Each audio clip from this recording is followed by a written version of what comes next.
Now we've got the president of the Democratic Legislative Campaign Committee, the DLCC, which oversees state legislatures, Heather Williams. Heather, thank you so much for taking the time. Thank you. I'm excited to be here with you. So a lot to talk about here, but I guess first off, what is the outlook for state legislatures? There's three buckets that I want to talk about here. Are we looking to flip any state legislatures? Are we looking to protect any state legislatures? And are we looking to eliminate any Republican supermajorities? Yes, all of those things. Yeah, I mean, yes. here's the baseline outlook right now, right? We are 12 days out. Everything tells us things are very, very competitive. Our key targets are nested underneath really important presidential battlegrounds. So think holding majorities in Michigan and Pennsylvania, Minnesota, picking up majorities in places like Arizona and New Hampshire, and then looking at the Democratic governor's veto, both current and incoming Democratic governors in North Carolina, Wisconsin, and then Kansas. Now, what are the implications for Wisconsin here? Because this is the first election cycle where Wisconsin's new legislative maps are going to be intact for the first time that I can remember. Yeah, I mean, listen, voters in Wisconsin, for the first time in a really long time, actually get a say in their state government. That is such an important thing. There are races all across the state, again, sort of nicely nested underneath key presidential parts of the state where we need to turn out voters for the whole ballot, up and down. Okay, well, that right there is, again, underscoring how important it is to make sure to donate to the DLCC. So for those watching right now, if you want to do that, I'll put the link right here on the screen and also in the post description of this video. Now, what about the reverse coattails effect here in terms of down ballot candidates? Like, I think normally people look at these races in terms of, okay, all the attention has to be heaped onto the presidential contest and maybe that will filter down. But can you talk about whether there's any reverse coattails effect where state legislative candidates might be able to connect better with people in their communities, and that might help Democrats up the ballot?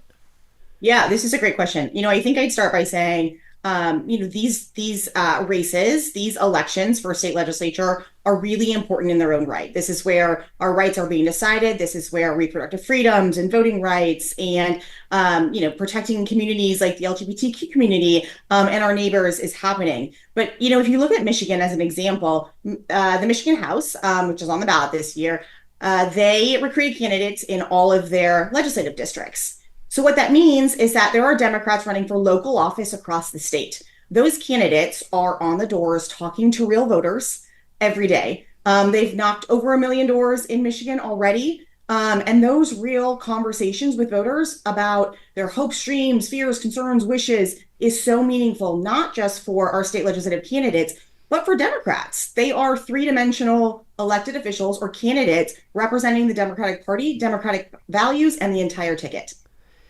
Knowing how important then those down ballot candidates all the way to state legislative candidates are, can you talk about, in terms of donations, what donors get in terms of bang for their buck? I know that, we're looking at Act Blue donations have surpassed $1 billion when we're talking about the presidential race, but what does it really take for some of these state legislative races to have a big impact on issues, by the way, that you just brought up? These are folks who are the front line for reproductive rights, for climate, for a lot of the issues that really impact Americans.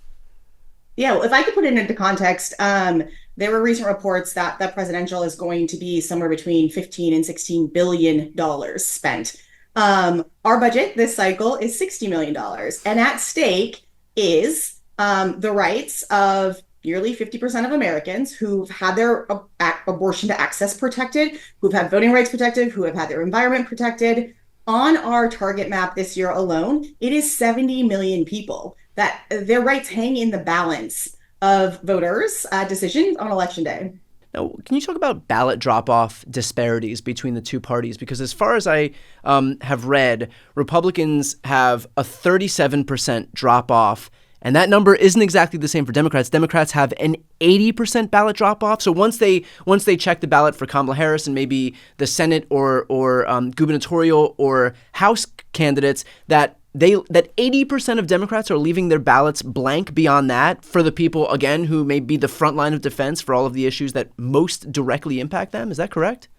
Yeah, ballot drop-off is a really important sort of note as we head into election day.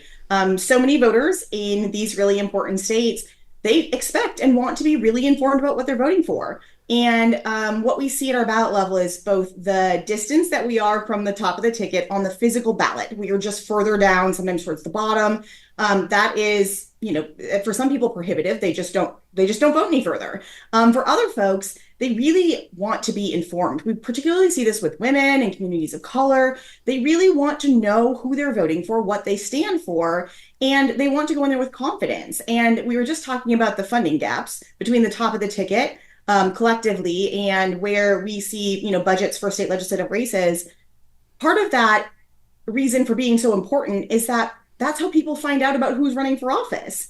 Our candidates are on those doors. Like I said, 1 million doors knocked in Michigan, but they also get lots of communication about who's running and why, and that's really important. Well, to that point then, can you talk about what Democratic majorities have done versus what Republican majorities have done, at least on the issue of abortion, which seems to be one of the principal drivers of voter participation this cycle? Yeah, well, here's the simplest way to put it. 50% of Americans have their rights protected because of Democrats in the legislature.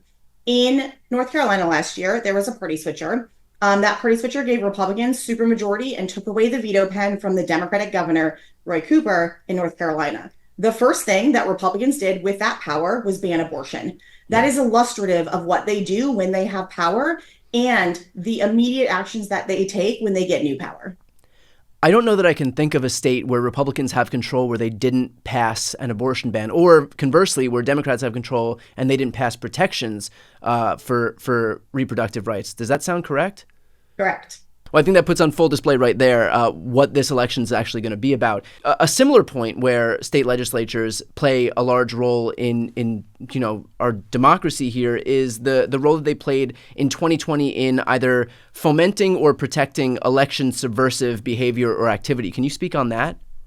Yeah, what we saw were dozens of Republicans in state legislatures willing to call into question electoral results, willing to plant the seed that it was not a free, fair election with actual results, willing to sign petitions, and even to show up at the Capitol and show up as an insurrectionalist. Like, these are the Republicans that are running in our state houses. Many of them are still there. Many are still on the ballot.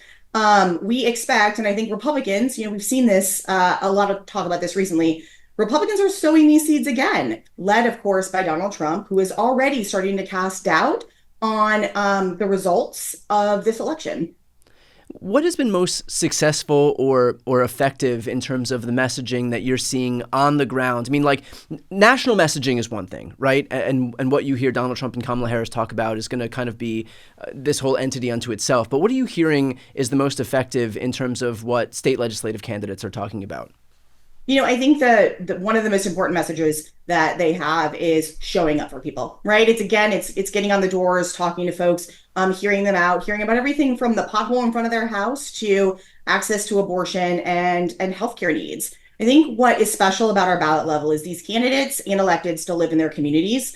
They still very much are a part of that fabric, and the national issues still play a role, but they become more localized. So in a state with an abortion ban, they become conversations about lack of access to healthcare, lack of access to providers because a local clinic shut down, or because doctors are leaving because they are going to be fined or prosecuted. That's the way that these national issues have local color to them, and those are the kinds of conversations that these candidates are having all across the country. Is that to suggest that Eric Hovde coming from California or Dave McCormick coming from Connecticut might not be able to really relate to his voters as well as somebody who actually lives in the place that they're running to represent might be?